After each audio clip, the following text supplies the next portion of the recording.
They say poetry is therapy, so can I share some things with you all? Please, go ahead. All right, good.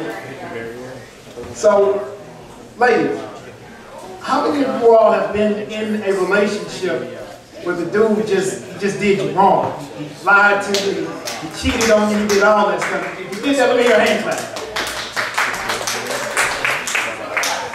So I have a question. What happens to the dude that comes after him? He has to suffer for all the mistakes that dude did, right? And I don't think that's fair. Like, let us mess up on our own. Don't make us suffer for what the other dude did. Let us make our own mistakes. Because at the end of the day, all we want you to do is just believe in us. Believe in me. I could see the apprehension in her body each time that she hugged me. So I would hold her close and ask if she loved me because I wanted to know what she really thought of me. Not because I took this as some sort of a game. Because at the eyes of the windows to the soul, I could see her heart took the brunt of the pain, and since initial conversations only sparked an interest, I knew for us to survive we needed more of a flame. But her eyes told me what her words could not. She could never love me because from me she expected more of the same.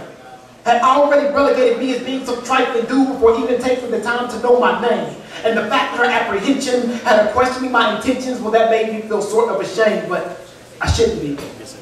You see, she took me not being there every night or calling every day as being done out of defiance. And I'm trying to get her to see that relationships are built on compromise, not out of compliance. Hot nights with open arms should replace closed minds and cold shoulders as they see a single unit. Reliant. Rich with a love that is recession-proof. As others sell us short, we buy it. But in order for this to work, I need your buy-in. Take stock in the fact that my words are true and will remain undaunted.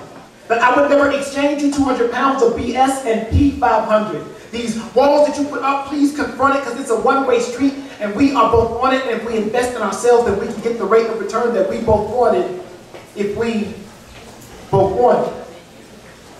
But tell me this, ladies, we did this, had that whole experience. How can I get past her past when every time she looks at me, she only sees him?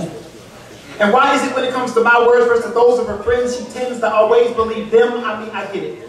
If love can take your heart to hell and back, the bruise on her soul proves that she's been. Because she's given of herself to receive him. Done everything she could to please him. But now she is so blinded by his deceit that she can't see that he's him. And I'm me. Would rather take a hold of her hand than have a dime piece. Don't sell me short like Webster because even he cannot define me. There are guidelines to this relationship. So let me show you the manual. Lose his. And I know that sometimes you can be ruthless, but I'm asking you to give up all that down the street parking, around my house walking, neighborhood stalking. Please. Y'all do that too? We'll pretend like, yeah, we're not getting no numbers tonight. Thank everybody stalking. Neighborhood stalking and choose this.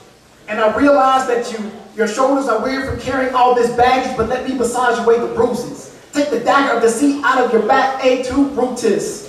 Because in reality, the truth is that I know you said that you would take my life if you ever caught me slipping.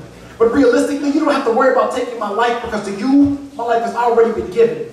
I was dead before I met you, and it wasn't until we got together that I really started living. So baby, you don't have to worry about me thinking that you're crazy because what woman isn't? But what man hasn't lied before? Wanted to have his cake and eat it too, and so he tried before. Thought the grass was greener on the other side before, so he left the only woman who truly loved him with tears in her eyes before. And I'm not asking you to forget that man, or even the one that I was before. I'm just trying to get you to see that in this moment, you are the only thing that I adore.